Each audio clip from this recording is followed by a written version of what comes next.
All right, this next one is the ball rolling for the hip girdle, which is going to include mainly the gluteus medius, gluteus minimus, and part of the piriformis. Inadvertently, you'll be getting the gluteus maximus, but the first two I mentioned are the most important.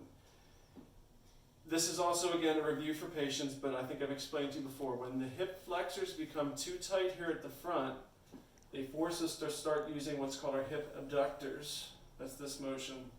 And that's the gluteus medius and minimus predominantly. And that's why they start to become so painful and tight.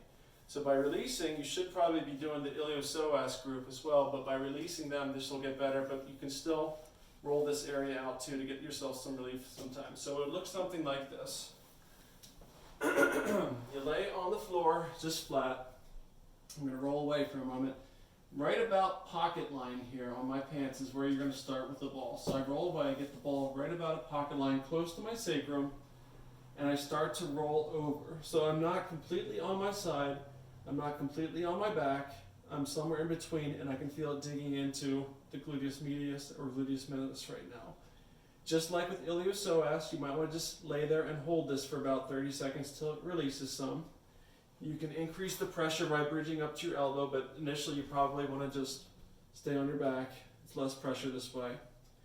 You start to slowly rotate and roll as it begins to feel better.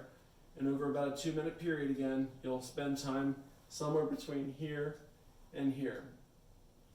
Initially, for most of you, you'll probably just need to lay on it. That's all you need to do. It's going to hurt bad enough just doing that. As it gets easier, and I promise it will, you eventually have to kind of find the spot. So sometimes you can kind of wiggle back and forth like I'm doing right now, sometimes slightly up and down. Sometimes if you get on a sore spot, you can just hold it. You can flex your leg up and down like this. Sometimes you can rotate your toe in and out. They're all there for you just to make sure you're getting a sore spot. Sometimes all you have to do is flex your leg and say, okay, now I feel a lot more. Just hold it. Other people prefer to do a constant motion like that.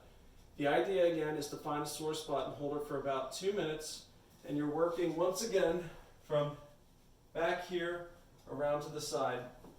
Now I want to make one important note here.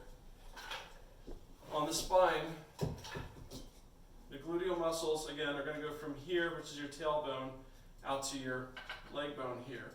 When you roll to your side, or as I said, as you start the ball here and you roll out to the side, the ball is going to be following this path here. There's a bony bump here on the side of your hip. You never want to roll with the ball right over top of that. There's a bursa here, and if you compress the bursa between this bone and the ball, you're going to develop bursitis. You won't like that.